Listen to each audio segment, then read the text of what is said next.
안녕하세요. 저는 말씀 전하러 올라온 한소희라고 합니다. 오늘은 그 하나님의 주권 네 번째 시간으로 믿음에서 난 의라는 주제로 제 말씀을 전하려고 하는데요. 제가 고등학생 때 굉장히 베스트셀러가 됐던 책이 있었어요.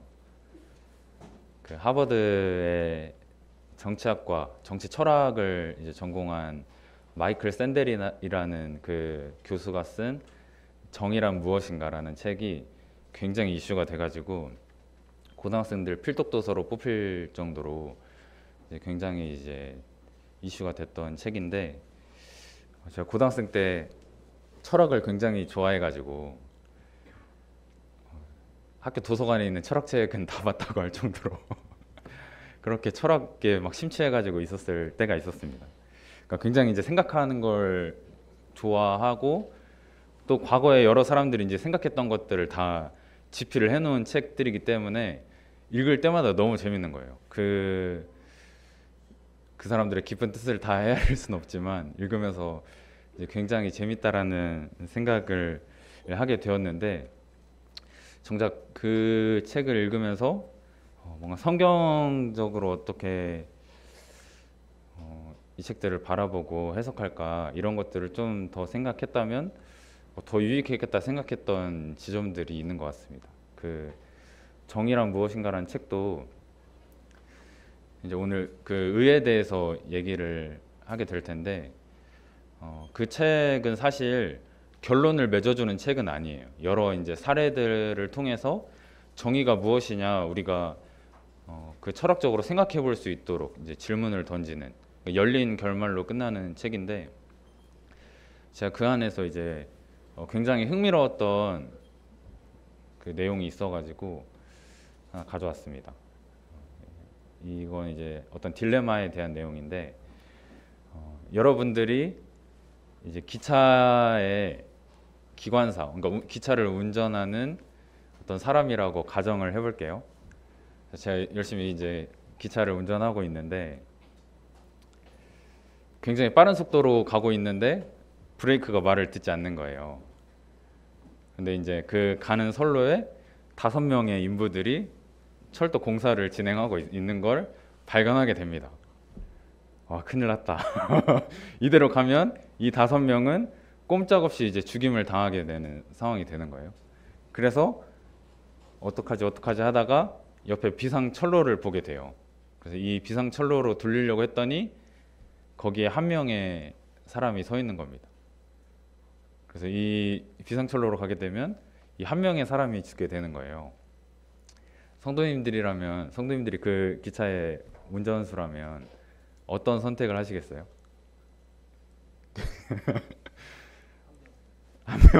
한 명 있는 쪽으로. 네. 보통 이제 80% 이상의 사람들이 그 한 명 있는 쪽으로 돌린다고 얘기를 합니다. 근데 여기는 이제 그 사람들에 대한 그 5명과 한 명에 대한 어떤 설명은 없잖아요. 그냥 사람의 이제 수로만 판단을 하는 것인데, 대다수의 사람들이 그래도 5명보다는 한 명 희생하는 것이 더 낫지 하고 한 명 있는 쪽으로 돌린다고 이제 그렇게 결정을 합니다. 근데 또 하나의 예가 있어요. 거기에 이제 높은 언덕이 있는데 거기에서 그 기차를 바라보는 행인 중에 한 명이라고 가정을 해볼게요. 이제 여러분들은 그 행인 중에 한 명인데, 그 기차가 굉장히 빠른 속도로 이제 가다가 사람들을 칠 거라는 거를, 그리고 그 기차에 있는 사람들까지 위험해질 거라는 거를 이제 인지를 하고 보니까 바로 앞에 굉장히 덩치가 큰 남성이 서 있는 거예요. 그 사람을 밀면 그 기차를 멈출 수 있을 만큼의 덩치를 가진 사람. 성도님들이라면 어떻게 하시겠어요? 그 덩치 큰 사람을 밀어서 기차를 멈춰야 할까요?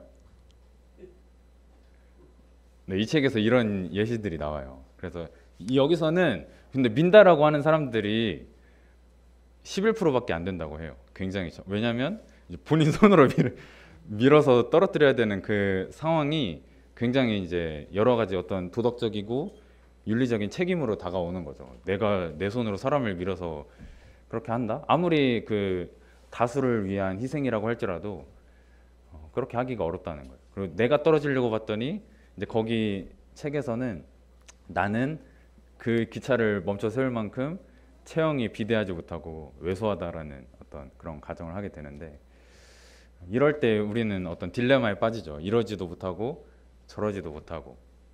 그래서 인간의 어떤 기준에 의해서는 여러 가지 그런 어떤 딜레마들, 난제들, 어려움들이 발생하는 것 같습니다.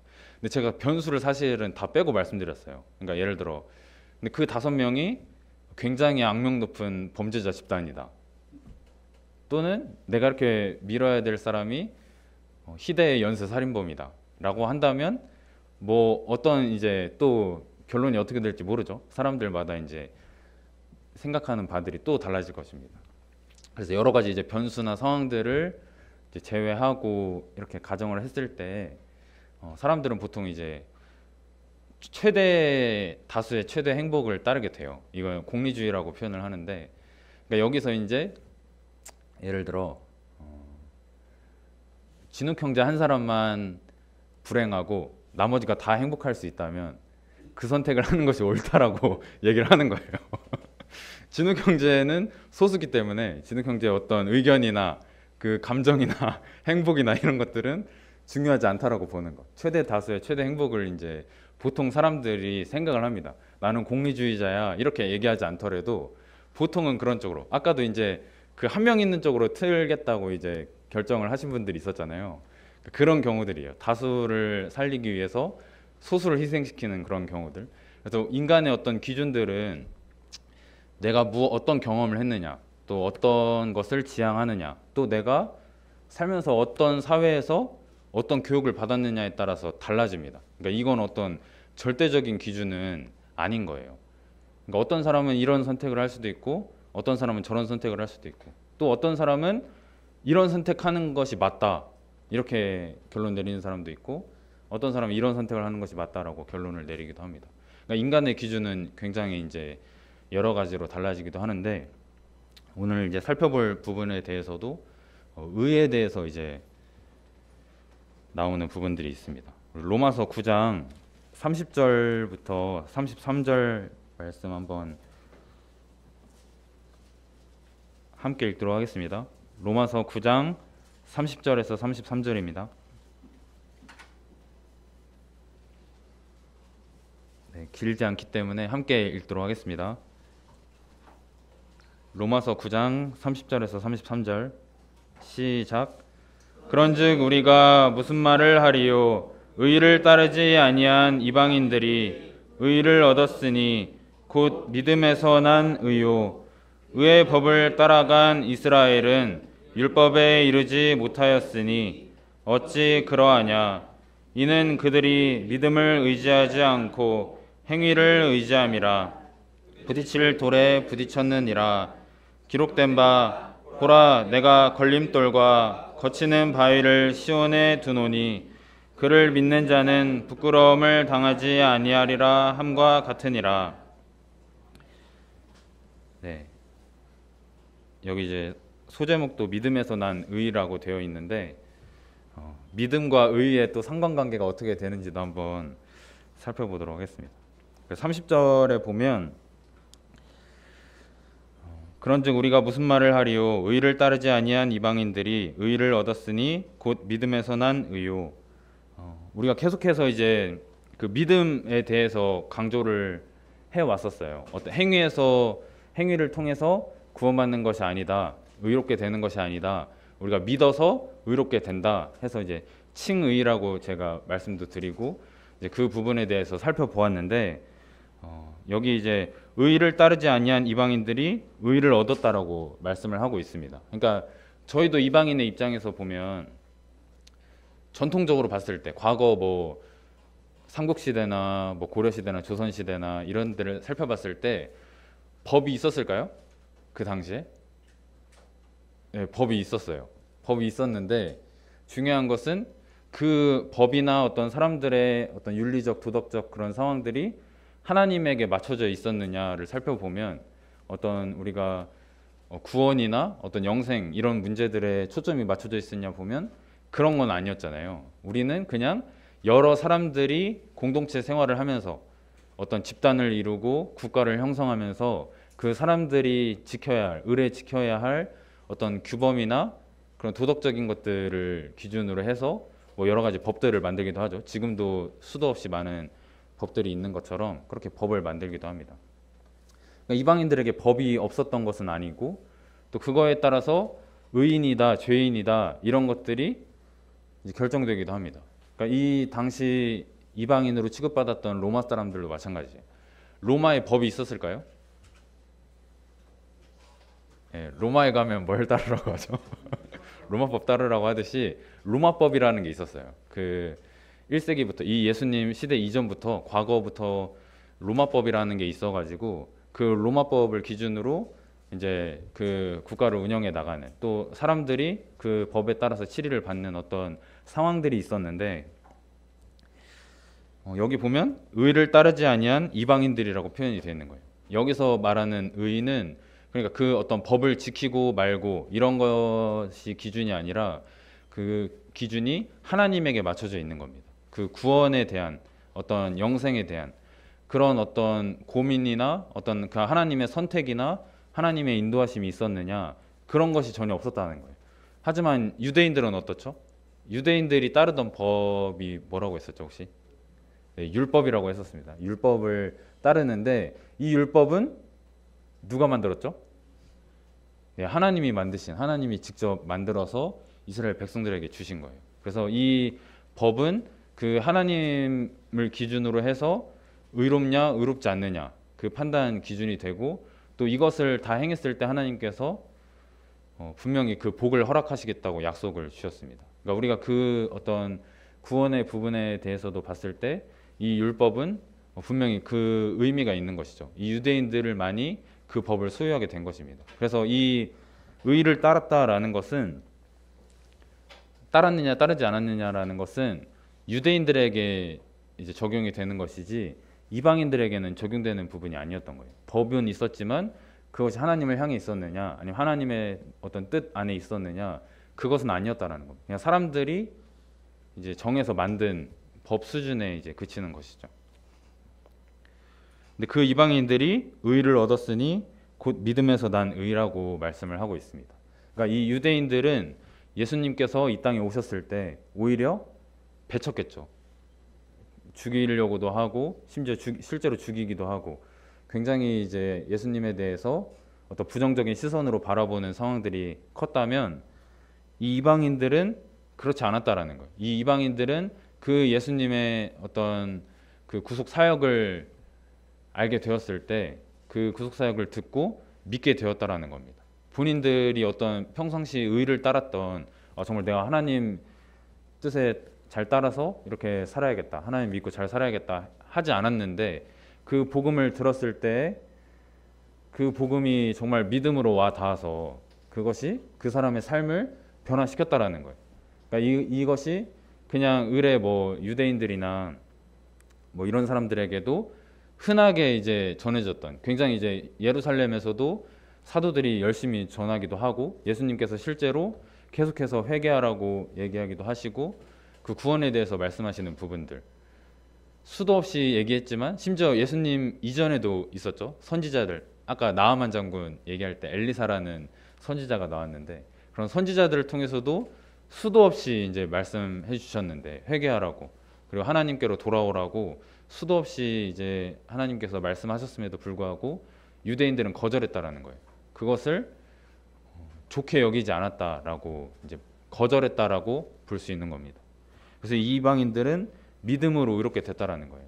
그래서 이것을 알았을 때 성경에서 이제 고넬료라는 사람이 이방인으로서 또 구원을 받게 되는데 그 상황이 있었을 때 유대인들이 굉장히 혼란이 있었어요.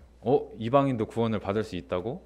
이런 상황들. 그러니까 이방인들은 구원받을 수 없을 거라고 하나님을 따른다거나 믿는다거나 하는 게 없을 줄 알았는데 그렇게 이제 고넬료가 성도로 이렇게 맞아들이게 되면서 유대인들은 굉장히 큰 혼란에 빠지게 된 거죠. 자기들만 하나님께 선택받고 자기들만 구원받을 수 있다라고 생각을 했었는데 그게 아니라는 걸 깨달은 겁니다. 그 순간 이제 유대인들의 반응은 아, 우리가 하나님께 버림받았나 보다.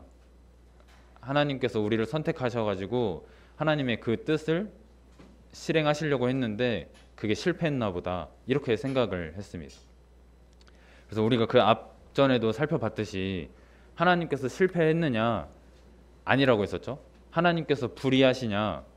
아니라고 했었습니다. 그리고 그 하나님께서 정말 선택하시고 또 하나님의 주권으로 우리를 선택하고 그렇게 구원하신 것이라면 그 책임, 우리 어떤 행위나 어떤 상황들에 대한 책임이 하나님께 있는 것이 아니냐라는 질문이 또 있었죠. 그 질문에 대해서도 그 행위에 대한 그 책임은 누구에게 있다고 했었죠? 결국 본인에게 있다고 말씀을 드렸습니다. 결국 본인이 그렇게 하기로 선택을 한 것이라는 겁니다. 그러니까 이 유대인들 입장에서도 하나님께 버림받았다라고 생각을 하고 아, 이제 하나님이 우리를 떠났구나라고 생각할 수 있는 상황이었지만 그럼에도 불구하고 하나님의 뜻은 그게 아니었다라는 거예요. 하나님의 뜻은 유대인들을 버린 것이 아니라 이방인들까지도 그 구원받을 수 있도록 이 믿음이라는 것을 통해서 구원받을 수 있도록 길을 열어주신 것입니다. 그러니까 예수 그리스도를 통해서 모든 사람이 믿는다면 하나님께로 돌아온다면 그 영생을 얻을 수 있도록 은혜를 베풀어 주신 거예요. 이것이 하나님의 주권이라는 것입니다. 그러니까 우리가 내가 믿어서 구원받았지라고 생각할 수 있지만 지난 시간에도 말씀드렸다시피 그것조차도 하나님의 주권 아래에 있다라는 거예요. 하나님께서 그와 같은 원리를 만드셨기 때문에 우리가 그 안에서 구원받았다라고 믿어서 의롭게 됐다라고 할 수 있는 것이지 그게 아니라 하나님께서 너 율법 다 지켜야만이 천국 갈 수 있어라고 했다면 우리는 그렇게 했어야만 했다라는 것이죠. 그러니까 결코 이룰 수 없는 어떤 그 상황 가운데 지옥에 갈 수밖에 없는 그런 비참한 결말을 맞았을 거라는 겁니다. 그러니까 우리가 그렇게 영생을 얻을 수 있었던 것도 믿음으로 의롭게 될 수 있었던 것도 결국 다 하나님의 주권 아래에 있다라는 것이죠. 그래서 이방인들이 의를 얻었으니 곧 믿음에서 난 의라고 말씀을 하고 있는 겁니다. 그럼 이것이 단순히 이제 예수님이 오셨기 때문에 이루어진 일이냐? 그것이 아니라는 것이 이제 구약 성경을 살펴보면 알 수 있죠. 아브라함도 믿음으로 그리고 노아도 믿음으로 그렇게 지난 시간 남겨진 자들에 대해서 말씀을 드렸었는데 아브라함도 남겨진 자였죠. 사실 그 우르에서 오직 아브라함만 선택을 받아서 아브라함만 가나안으로 가게 되죠. 아브라함과 그 가족들만. 그리고 노아도 하나님께 의인이라는 이제 선택을 받아서 오직 그 노아와 그 가족들 제외하고는 모든 사람이 그 홍수 심판 아래 죽게 되는 그런 상황들. 그러니까 이렇게 하나님께서는 계속해서 남겨진 자들을 통해서 하나님께 돌아오기를 그리고 회개하기를 바라고 계셨는데 인간이 계속해서 거절한 것입니다.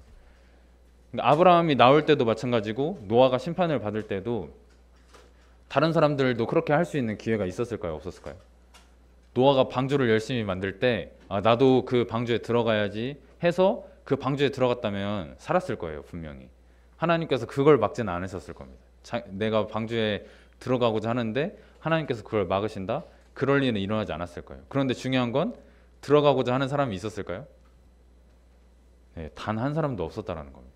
그 노아와 그 8명 식구들 제외하고는 단 한 명도 없었다라는 거예요. 그 방주 안으로 들어가자고 했을 때 오히려 그 사위들 같은 경우나 뭐 이렇게 보면은 코웃음 치잖아요. 굉장히 무슨 비가 오느냐. 그 시대에는 비를 경험한 적이 없었기 때문에 그런 어떤 비참한 상황들 가운데 그렇게 8식구만 구원을 받게 되고 그 이유도 마찬가지라는 겁니다. 계속해서 하나님께서는 선지자들을 통해서 하나님께 돌아오기를 회개하기를 바라고 계시고 또 결국에는 예수님을 통해서 그렇게 하나님의 사랑을 내보이셨는데 인간이 특히 유대인들이 그것을 걷어차 버린 것이죠. 계속해서 거절함으로써 하나님의 어떤 그런 구원 계획들이 마치 실패한 것처럼 보이게 그렇게 되었기 때문에 하나님께서 실패했느냐 모든 책임이 하나님께 있는 것이 아니냐, 이런 질문들이 나오게 되는 것입니다. 근데 결코 그런 것이 아니라는 것이죠. 결국에 그 책임은 본인이 받게 되는 것입니다. 31절에 보면 의의 법을 따라간 이스라엘은 율법에 이르지 못하였으니, 그러니까 오히려 의의 법을 따랐던, 그 율법을 따라서 순종하면서 그렇게 살고자 했던 그 유대인들이 오히려 율법에 이르지 못했다고, 그러니까 그 의를 얻고자 했으나 의롭게 되지 못했다는 얘기를 하는 겁니다. 그러니까 하나님께서 애초에 율법을 주실 때 모든 사람이 죄인이라는 것을 알고 계셨을까요? 알고 계셨겠죠. 당연히 모든 사람이 죄인이었기 때문에 그 율법을 통해서 얼마나 죄인인지 깨달으라고 그 법들을 주신 겁니다. 그러니까 그 법을 지키려고 하면 할수록 지킬 수 없다는 자신을 발견하고 하나님 앞에 엎드려지기를 바랬던 것인데, 이 이스라엘 사람들은 지키려고 하다 보니까 그것이 어느덧 전통이나 관습처럼 돼버린 거예요. 그래서 오히려 본인들의 전통이나 관습을 더 더해가지고 하나님의 어떤 말씀보다도 더한 어떤 책임을 지우거나 더한 부담을 주거나 하는 상황들이 이 유대인들 사회에 있었다라는 겁니다. 그러니까 그 성경에도 보면 안식일이 됐어요. 안식일이 됐는데 밀 이삭을 이제 먹어야 하는 배고픈 상황들, 또 병든 사람, 죽어가는 사람을 살려야 하는 그런 상황들에서도 유대인들은 굉장히 소극적인 모습을 보이죠. 사람의 목숨, 사람의 생명, 이런 것들이 굉장히 중요함에도 불구하고 이 율법이라는 테두리 안에 갇혀서 오히려 이 선한 율법을 자기들의 방식대로 그렇게 하나님의 뜻과는 무관하게 사용함으로써, 활용함으로써 사람들이 죽고 다치는 상황들, 배고픔에 굶주리는 상황들, 또 어떤 고리대나 어떤 사체같이, 지금으로 따지면 어떤 사체처럼 굉장히 고이자를 취해가지고 백성들의 어떤 그런 고열을 짜내는 그런 여러 상황들을 통해서 그 유대인들 사회가 정말 그 율법 안에서 그렇게 의롭게 선하게 이렇게 만들어졌느냐 살펴보면 그것이 아니라는 걸 알 수 있는 겁니다. 그러니까 이 유대인들 입장에서는 우리는 의롭다, 우리는 선하다, 그리고 하나님께 선택받았다라는 상황 때문에 굉장히 이제 의기양양하고 본인이 죄인이라는 생각은 전혀 못했을지 몰라요. 그렇지만 하나님의 판단은, 하나님 그에 대한 하나님의 그 말씀을 살펴보면 그것이 악하다라고 말씀을 하고 있는 겁니다. 그것이 결코 의롭다라고 말씀하고 계시지 않는 거예요. 그래서 이 이스라엘은 의롭게 되지 못했다라고 얘기를 하는 겁니다. 이 율법을 따르고자 했지만 정말 그 하나님의 기준에 부합해 보려고 열심히 이 율법도 지키고 해보려고 했지만 결코 그 기준에 도달할 수 없었다라는 겁니다. 그러니까 우리가 모든 사람이 죄인이라는 것을 인정한다면 죄인이 정말 그 엄청난 도덕 기준들, 그런 어떤 법의 상황들을 다 충족하면서 살 수 있을까요? 우리도 이제 어떤 성도라는 칭호를 가지고 있고 대한민국 국민으로서 대한민국 법의 구속력을 받는데 대한민국 법에 따라서 우리도 어떤 이제 결과들을 받잖아요. 그거에 대해서. 근데 정말 그것을 우리가 다 지키고 살까요? 100%? 모든 법들을? 네. 저도 지금 동사무소에서 근무를 하고 있지만 정말 모든 법을 다 지켜가면서 사람들이 살고 있느냐? 그렇지 않다라는 것을 알게 됩니다. 그러니까 이 어떤 기준들이 정말 그 하나님께서 세우신 기준은 최고의 기준이에요.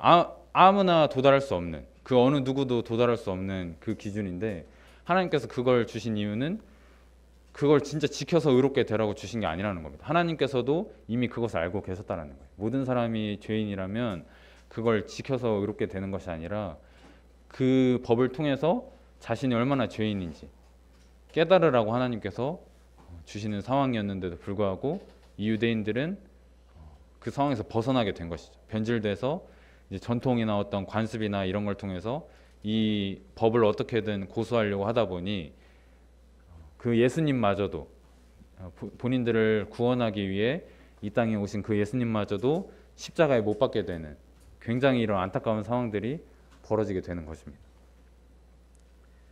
32절에 보면 어찌 그러하냐 이는 그들이 믿음을 의지하지 않고 행위를 의지함이라 부딪힐 돌에 부딪혔느니라.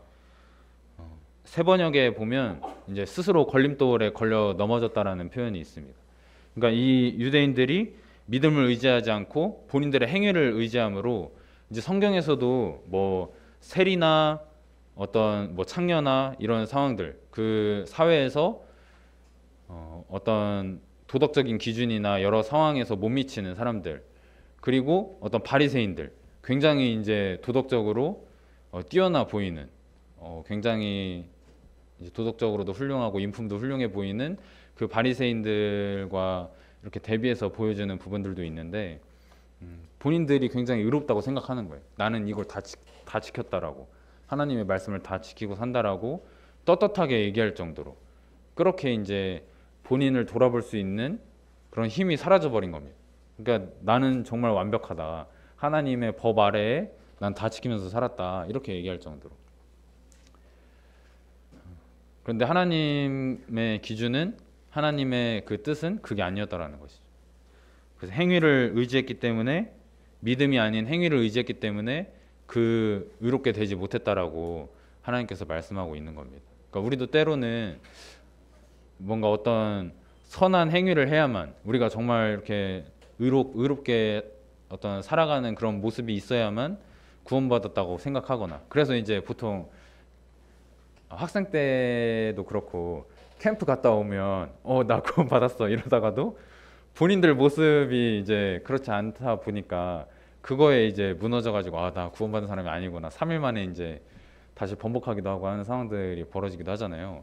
여러 이제 캠프장을 가면 그런 모습들도 볼 수 있고 또 어떤 이제 그런 행위들의 초점을 맞추다가 이런 그 하나님을 향한 어떤 믿음 이런 것들도 잃어버리고 그냥 이렇게 어떤 그런 기준들만 맞추기 위해서 살아가는 어떤 그런 부분들도 있을 수 있는데 그것이 아니라고 하나님께서 말씀하고 있는 부분입니다. 그러니까 그렇게 행위를 의지하는 삶을 살아갔을 때 스스로 걸림돌에 걸리게 된다고 말씀을 하고 있는 거예요.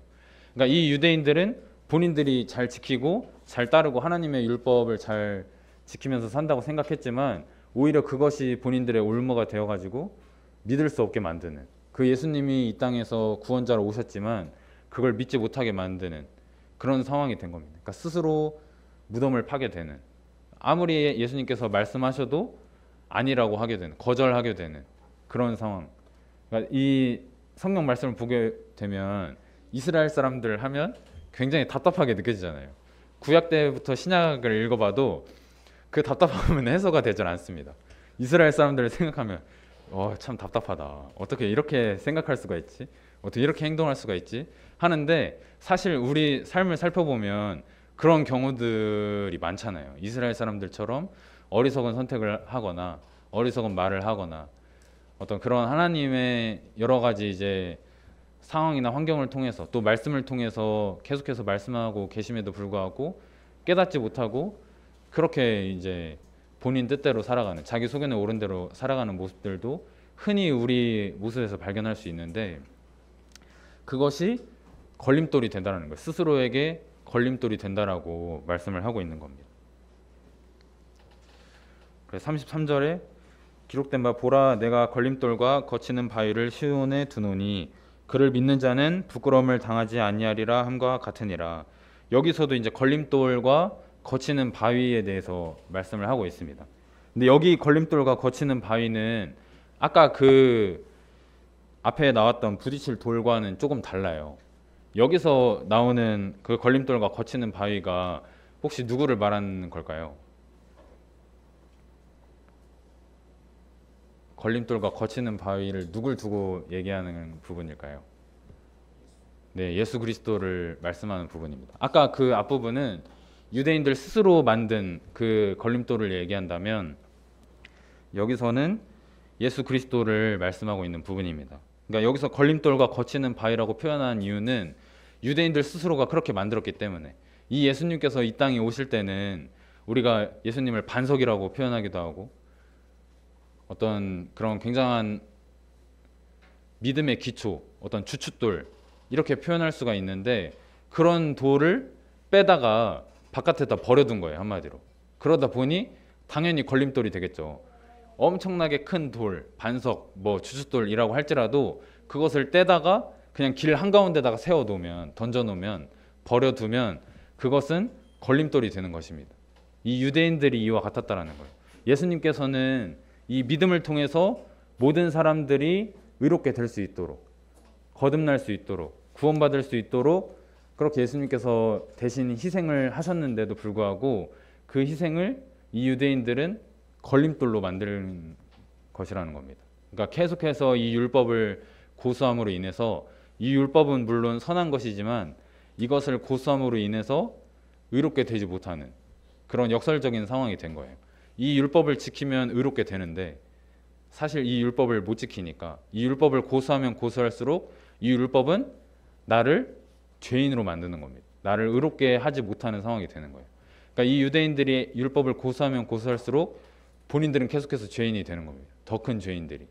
그러니까 그런 상황에서 이 로마서를 쓴 바울도 마찬가지고 하나님께서도 굉장히 답답해 하시는 거예요. 이 유대인들을 향한 그 뜻, 그리고 하나님께서 지금까지 창세기부터 이 로마서에 이르기까지 계속해서 말씀하셨던 부분들은 이 유대인들이 믿음으로 정말 하나님께 나아오기를, 어떤 행위가 아니라 믿음을 의지해서 하나님께 나아오기를 바랬는데 그것이 아니라 행위를 계속해서 의지하니까 얼마나 답답했겠어요. 아, 이게 아닌데 했을 거잖아요. 그런 어떤 정말 그 비통한 심정으로 이 서신을 썼다라는 겁니다. 그래서 여기 33절에 보면 내가 걸림돌과 거치는 바위를 시온에 두노니 그를 믿는 자는 부끄러움을 당하지 아니하리라 함과 같으니라. 그러니까 이 예수님을 믿는다면 이 그 거치는 바위와 그 걸림돌이 더 이상 걸림돌과 거치는 바위가 되지 않고 정말 우리의 어떤 믿음의 토대가 되어서 그 위에 굳건히 서나갈 수 있다는 것이죠. 결코 흔들리지 않는 정말 그 단단한 바위와 같은 그런 상황이 된다는 겁니다. 그러니까 이 유대인들과 이방인들의 어떤 상반된 상황들을 통해서 우리도 마찬가지인 것 같아요. 우리도 물론 이 말씀에 비춰봤을 때 모두가 다 이방인이지만 우리 가운데서도 믿는다면 의롭게 된다고 하나님께서 말씀하고 계시는데 하나님을 믿지 못하고 어떤 내가 그래도 뭔가 해야지, 하나님 앞에 그래도 뭔가 해야지 하는 상황이 있다거나 아니면 내가 정말 어떤 선한 행위나 의로운 행위를 통해서 구원받으려고 하는 상황이 된다면 정말 안타까운 상황이잖아요. 하나님께서 이렇게 방법을 다 정말 숟가락에 밥을 얹어서 떠먹여 주는데도 입만 벌리면 되는데 그것을 거절하고 있는 상황이 되는 겁니다. 그러니까 이렇게 입 앞에 댔는데도 불구하고 유대인들은 계속해서 쳐냈기 때문에 이런 상황까지 오게 된 거예요. 그러니까 우리는 정말 수도 없이 복음을 들을 수 있는 기회들이 많습니다.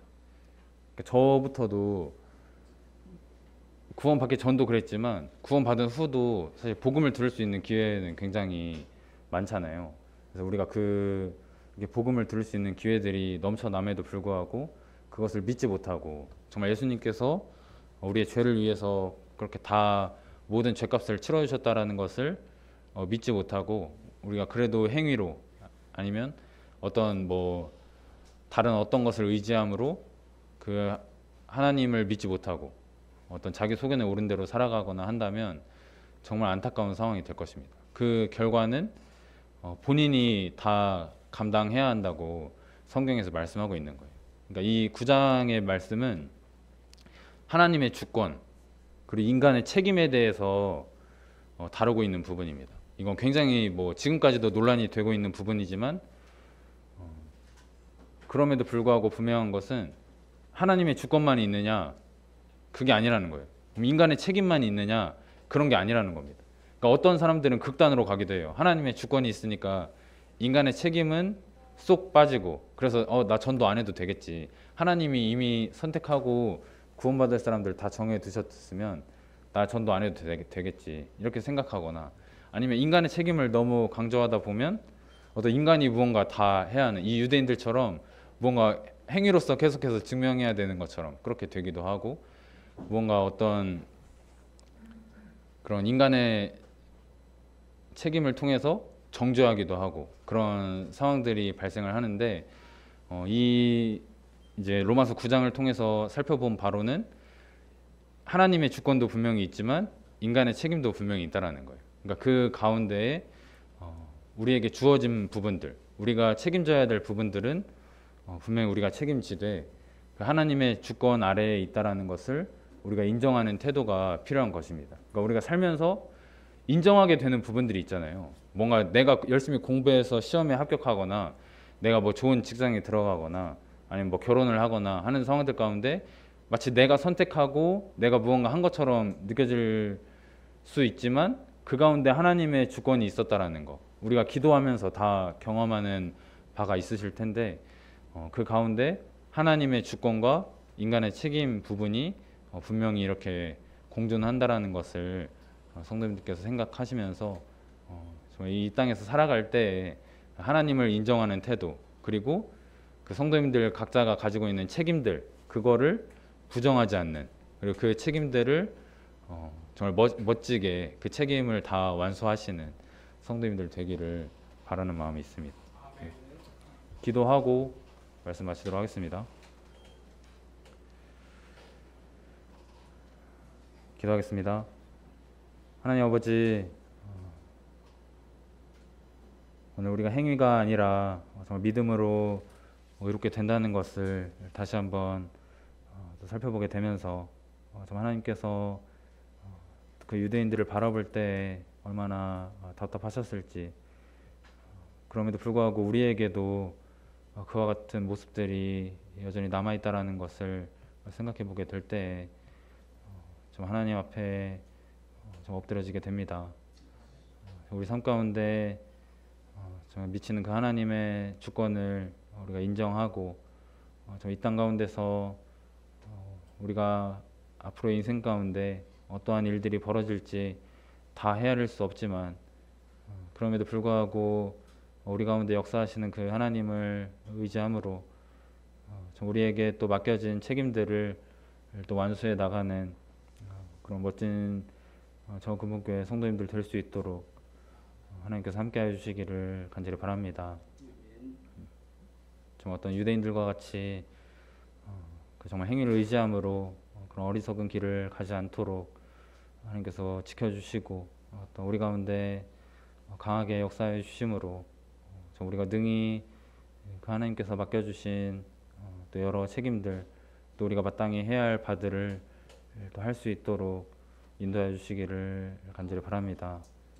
항상 우리 삶 가운데 함께해 주시고 우리 삶을 인도해 주시는 그 하나님께 감사를 드리며 존귀하신 주 예수 그리스도 이름으로 감사하며 기도드립니다.